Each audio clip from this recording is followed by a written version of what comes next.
Right, now it's my turn. We started looking for the Dragonfly about 5 or 6 years ago because we read the book too, and we got the fever as well. But I'll go back a bit further. Back in 1960, I had a yacht which was a Z-class yacht, which I actually sold to Chadwick.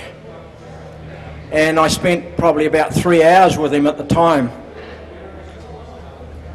He tested it and everything, and then he sailed it back across the estuary, back to his home in Rocking Horse Road. And about 3 months later, I was interested in photographing the deep freeze aircraft out at Harewood, and I happened to run into him again at Harewood, where I spent another 2 or 3 hours talking to him. And at that time, he was putting a patch on the rear tail of the Domini. He didn't have the Dragonfly at that time, but he was explaining why it was on there and how the ice off the propeller cuts the fabric and that sort of thing. So I got to know him quite well. And then when he went missing, I came home from work at that time, and my mother said to me, "That fella that you sold the yacht to, he's gone missing." Which, it's puffing, is it? Anyway, it sort of affected me a wee bit because I happened to know him, but after a while it had gone off. It was always known as the honeymoon plane.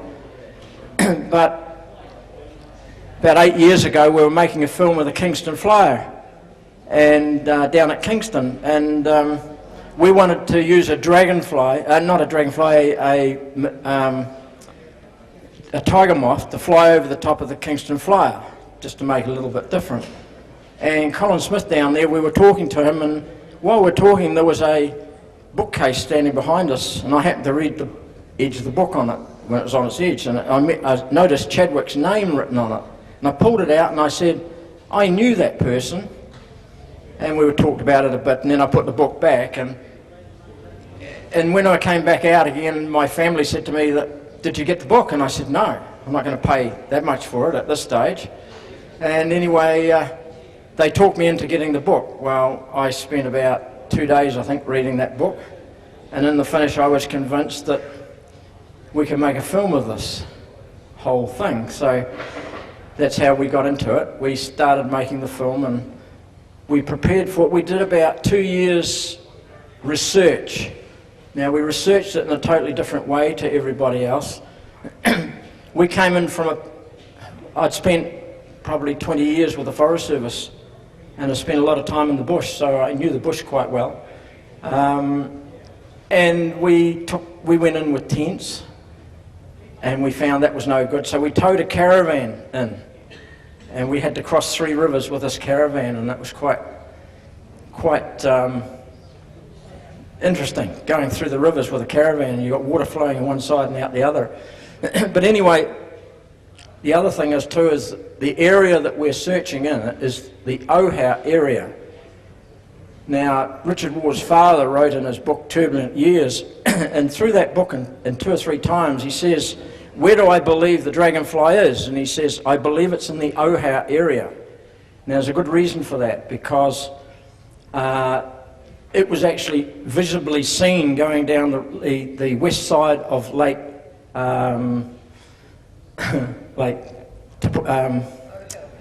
Pukaki, yeah.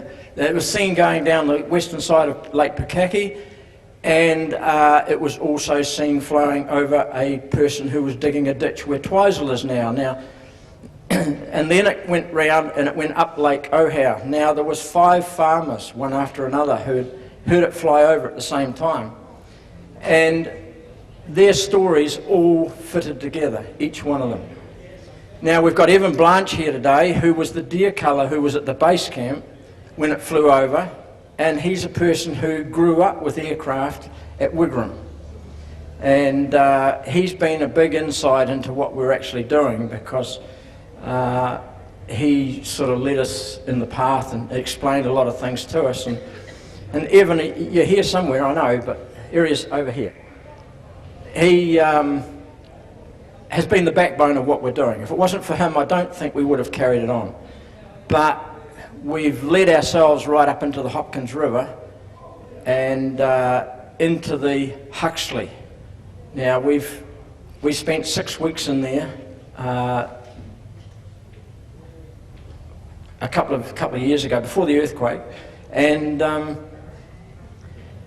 we stayed in the caravan. We did grid searching. Now I'll let Adam talk about that because he's more into it than what I am and how that works. But that's basically how we got into it, was the interest in the filming side of it, which people have said, if you don't find the aircraft, what are you going to do? Well, we've still got to film. But it's become part of us.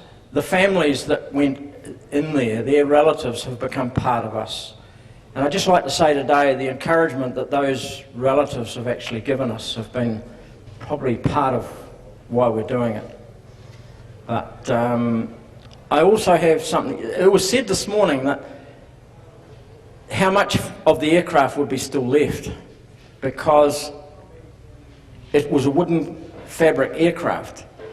Well, up in the Hope Saddle, up at the back of Murchison, there was another aircraft crashed up there in 1944. It was also a wooden canvas aircraft. It was an early model of the Dragonfly. So we went up to the crash site to have a look and see what we could find. Now you've got to remember that aircraft, 2 weeks after it crashed, they took the engines and the undercarriages out and anything like that. And then we believe that the aircraft was smashed up because when we found it, we found no pieces were not together. They were all broken up. But in those pieces, we never found any rotten wood. And here we have some of it here. That's the strut. Now that was 1944, and it still has the paint on it. Now that strut is only ordinary steel. It's not anything other than just ordinary steel. There's a bit of aluminium on the bottom of it, but the paint's still on that steel. Now that's in the Hope River, which is in the, well, more or less on the west coast, in the wet part of the coast.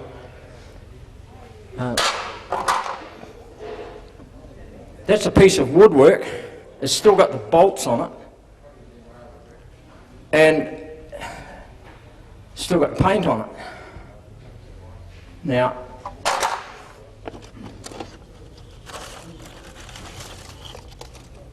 that's a piece of fabric. It's all in bits because we pulled it out of the ground, but that won't rot because it's got what they call dope paint, aircraft paint on it. Now, if that hadn't been played around with or smashed up, it would probably be still in quite big pieces. But that's not rotten. There's no rot in it. So, how much of the aircraft are we going to find? Well, I believe most of it will still be there. I don't believe it caught fire, because we spoke to Don Middleton, who searched the Ohau area the day afterwards, the morning afterwards, and he said himself that if it had caught fire, there probably would have been still some smouldering, or there would have been dark patches and that sort of thing. So, and the other thing is too, we know now that it's not out in the open. It's not on the side of a mountain, because the search itself was so big that they would have seen if it was out in the open. So we know it's in the bush. But where? Anyway, Adam, I'll leave it over to you.